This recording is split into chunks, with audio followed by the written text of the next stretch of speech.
Hey there, I'm Michael O'Giblin with Fiddlershop.com, and welcome to Michael Explains It All with Thomastik Infeld, Peter Infeld, Pi, violin strings. Now, these are fabulous strings. I'm so excited to play them for you today. They're actually my favorite set of strings. I know I'm biased. But here is what they sound like.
Mwah!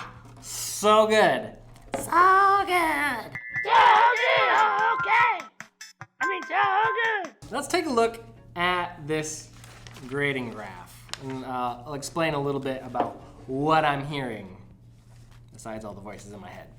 So, projection, these are like off the chart, loud, in a good way. Trust me, it's good. But then I should say, with the caveat, I like that in a violin string. Look, violin is not a loud instrument, and oftentimes you're competing with the other instruments, even just in a string quartet, to rise above the rest. Or if you're playing with a piano, pianos are huge. Violins, like, you need a good bit of punch. Of course, now, maybe if you're playing an orchestra, playing loud is not virtuous. It's actually can be frowned upon if you're playing way too loud. But I think what I do want to stress about in general about the Pi strings is that it's tremendous power, but with elegance and with like control and consistency. It's not just like out of control power that you can't tame. It's very like, it's an agile sports car. They're like a Ferrari of violin strings, and they're kind of priced like the Ferraris of violin strings. Let's keep going. I'm getting stuck in the weeds, as is typical. Michael Explains It All.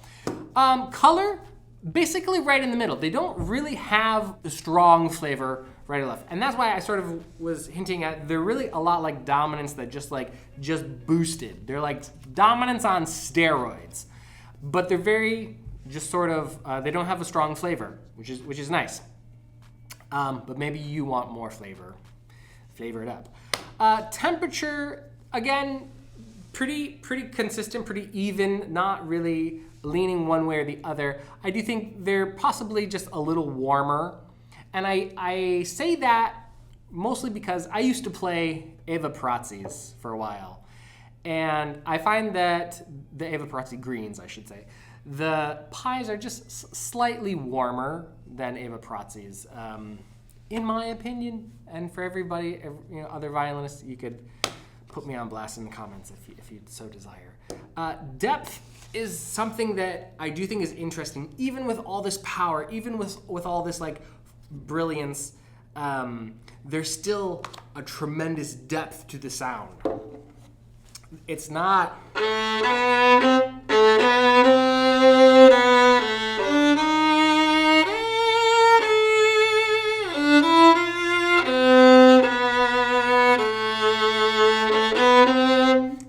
all this like deep, even it's not necessarily even just on the G string, even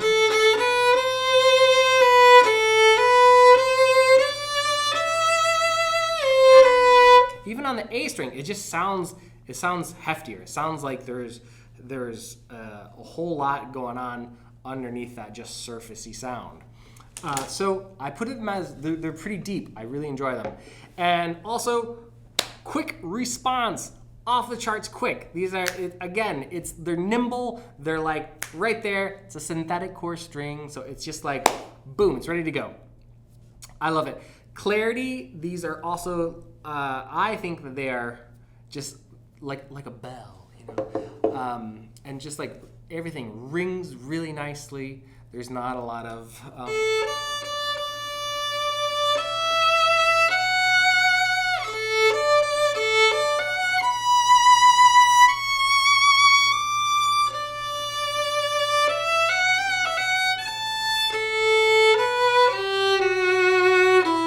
everything's just very pure. A lot of this, of course, is going to depend on your bow. A lot of times we hear a lot of bow noise, a lot of grit, a lot of artifact, depending on your bow and even how much rosin you're using. So take that into consideration, that sometimes these artifacts you're hearing are not necessarily because of the string. Who would have thought playing the violin is complex, and there's a lot of variables, and there's a lot of things that contribute to the sound. Who knew? Okay, I'm not sure what that was. Let's talk a little bit about, there are two different sets to be aware of. There are the PI 100s, or the Pi 100s, which is what I'm playing, and basically as compared to the PI 101s, and basically the only difference is the E string. There are 3 different E strings. There's gold, tin, and platinum. And the platinum one is what comes in the 100s, which is what I'm playing today. The 100s are, it's a very powerful string. I think if you didn't quite want that much power, you could go for the tin-plated one, and theoretically, the gold-plated one is going to give you a little bit more warmth. Everybody thinks a little bit differently. And then all the sets have the same aluminum A and D, and, aluminum A, silver D, silver G. There is also an aluminum D. I think you could get the aluminum D if you wanted a little more punch, a little more power, but I just think these strings have more than enough power. The silver D, I think, adds a nice kind of shimmery refinement to the sound. It's kind of like, you know, again, I just want to stress, you know, these are not cheap strings. These are about the most expensive strings you can buy, unless somebody wants to, you know, one-up them, and I'm sure it'll happen. But basically, it's like drinking from the fire hose with these things. It's just like sound, brilliance, colors, overtones. I love it, and I don't rave about strings. I don't think they're gonna cure cancer, or they're gonna cure your intonation problems or anything like that. Don't get me wrong, but like, amazing. What I'm gonna do for you is play these set of strings, what you just heard, compared back to back with Evah Perazzis and maybe Obligatos. I think you're gonna hear that they're a little meatier than the Evah Perazzis and a little brighter than the Obligatos. But what I don't know, that's hard to explain, or what might not come across, is I just love the consistency, the stability. They settle in really quickly, especially compared to those gut strings I just did a little while ago. They're really great, but they might not be for everybody. Okay, so I'll leave it at that.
set of strings. Yes, they're on the pricey side, so I realize that might not make sense for everybody and every instrument.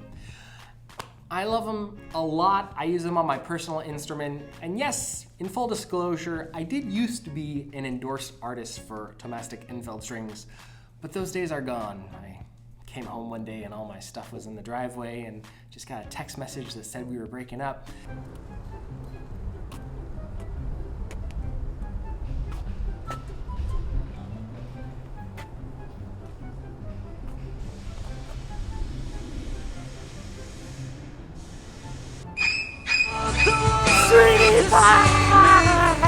So, look, I would tell you if these were not that great of strings, but I still love them. Maybe someday Thomastik and I will get back together. But anyways, I look forward to hearing what you think about the pie strings. If you like them, and maybe you used to play them and you switched to something else because you were looking for something else. Let me know in the comments what you think. I enjoy reading all your comments and I think it's helpful for us all to learn. Well, thanks so much for watching. See ya at fiddlershop.com. Fiddlershop. All right, everybody, I hope that was helpful. If you want to learn more and purchase this product, you can do so by clicking right up here. We would also love it if you subscribe to our channel so we can keep in touch. You can do that by clicking right over here. And if you want to learn more about Fiddlershop in general and everything we do, just click right over here. Do it. You can do it. Thanks so much, and we'll see you at fiddlershop.com.